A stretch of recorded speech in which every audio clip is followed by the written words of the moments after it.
की कार्य परिषद एवं विद्या परिषद के सदस्यगण एवं प्राचार्यगण, प्रिय विद्यार्थियों तथा यहाँ उपस्थित सभी देवियों और सज्जनों,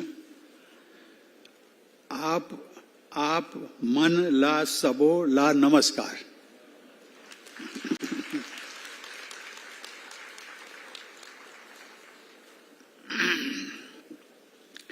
अटल बिहारी वाजपेयी विश्वविद्यालय के 6वें दीक्षांत समारोह के अवसर पर आज आप सभी के बीच उपस्थित होकर मुझे बेहद प्रसन्नता हो रही है। प्रसन्नता इस बात की है कि जो महापुरुष मेरे सार्वजनिक जीवन का आदर्श रहा हो, आज उसी के नाम पर स्थापित शैक्षणिक संस्था के कार्यक्रम में मुझे भाग लेने का सौभाग्य मिला है। सर्वप्रथम मैं आज विश्वविद्यालय के 6ठे दीक्षांत समारोह में उपाधि पा रहे सभी छात्र छात्राओं और पदक विजेताओं को बहुत बहुत बधाई देता हूं।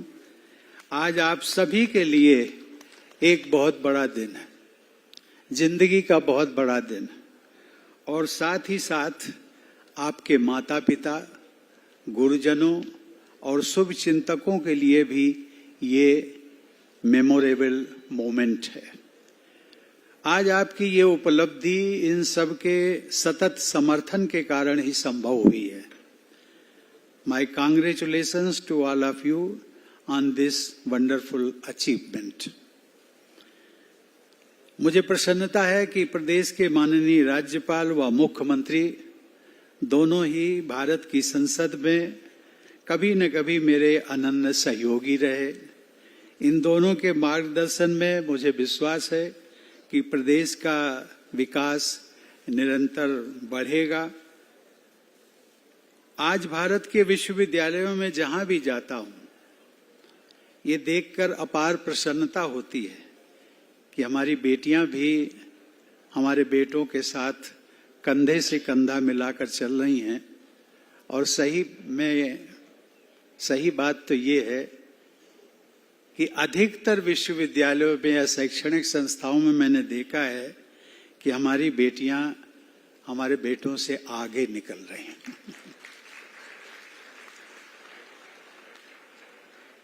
मैंने वाइस चांसलर साहब से कुछ डिटेल्स, डाटाज मांगे कि आपके विश्वविद्यालय में ये जो कन्वोकेशन हो रहा है इसका स्टेटस हमें दीजिए।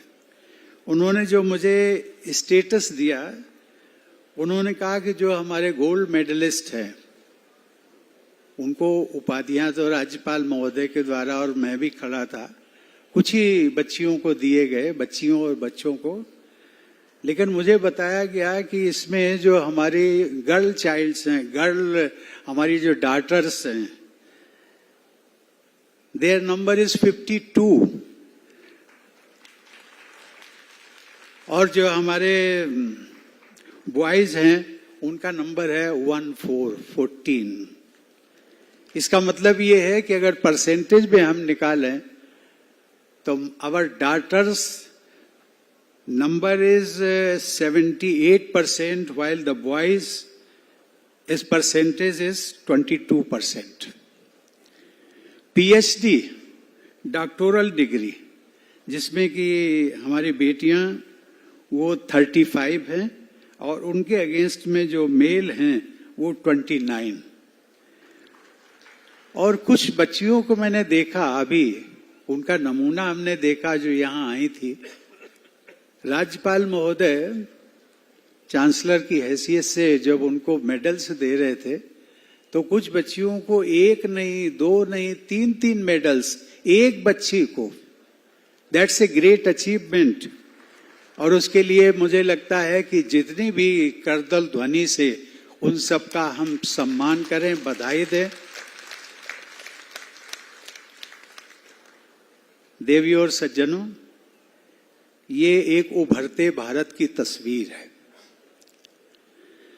मुझे बताया गया है कि ये विश्वविद्यालय वर्ष 2012 में एक राज्य विश्वविद्यालय के रूप में स्थापित हुआ ताकि इसी स्थान पर गुरु घासीदास विश्वविद्यालय के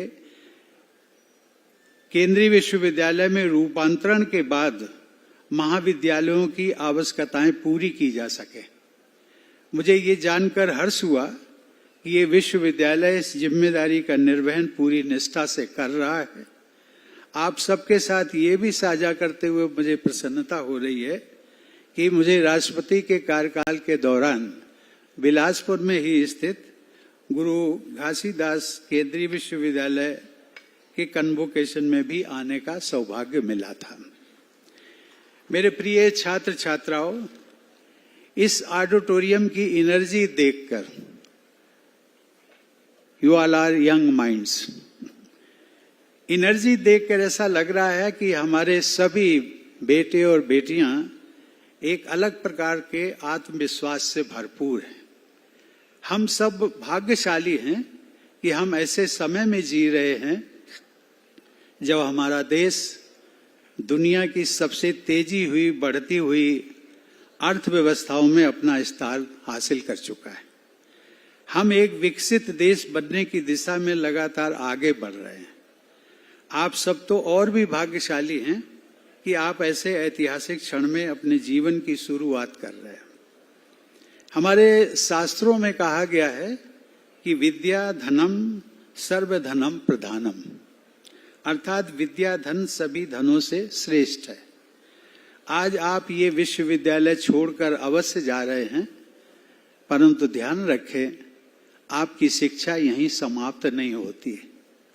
लर्निंग नेवर एंड्स, ये हमेशा से सत्य था, लेकिन आज के युग में ये पहले से भी कहीं ज्यादा प्रासंगिक है।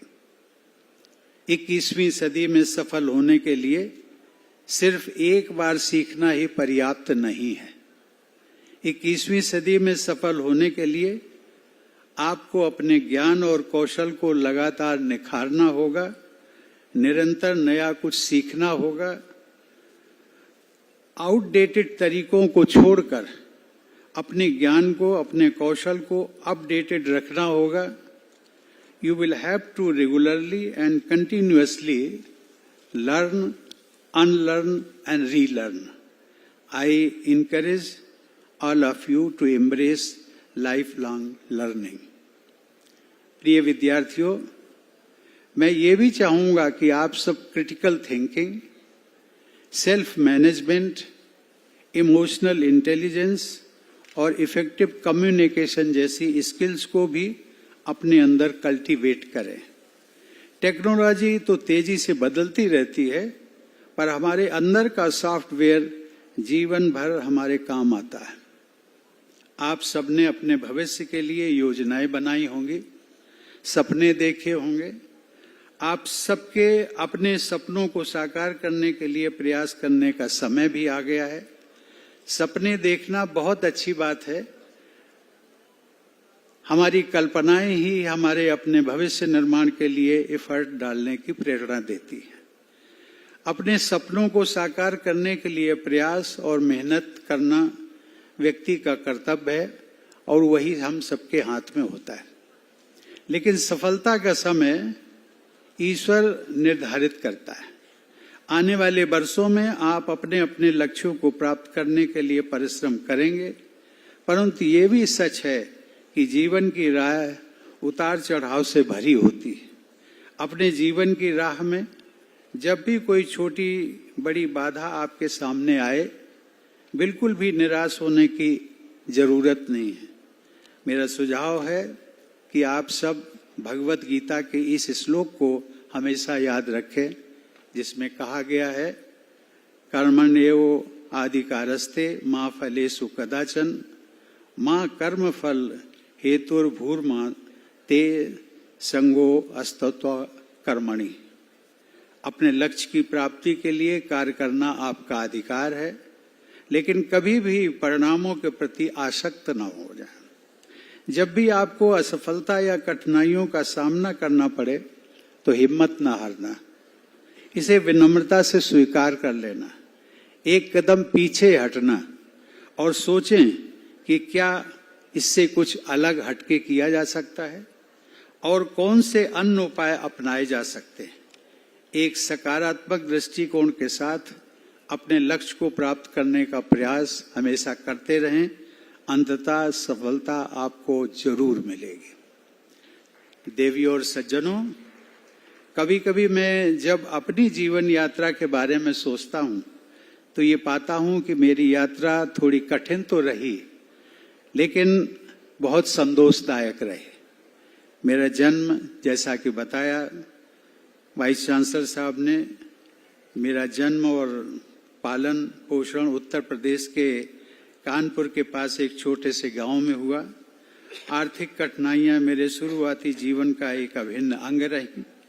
मेरे गांव में सिर्फ एक प्राथमिक विद्यालय था। माध्यमिक शिक्षा के लिए मुझे 6 किलोमीटर नंगे पैर पैदल दूसरे गांव में जाना पड़ता था। गर्मियों के मौसम में तो पैर झुलस जाते थे, लेकिन ईश्वर की कृपा से मैंने आगे बढ़ते रहने का साहस नहीं छोड़ा। और आज मैं कहता हूं कि you stand at a higher level as compare to me. इसलिए क्योंकि मैंने जिस समय ग्रेजुएशन किया, I was not able to afford, जो आपकी ड्रेस होती है, यूनिफॉर्म होती है, उसके लिए हमारे पास पैसे नहीं थे, और इसलिए I could not participate in the formal convocation. But anyway, God gave me a lot, and I wish you everybody, don't think that you are behind. Take it, you are always first. प्यारे बच्चों तो नहीं हो, विद्यार्थियों,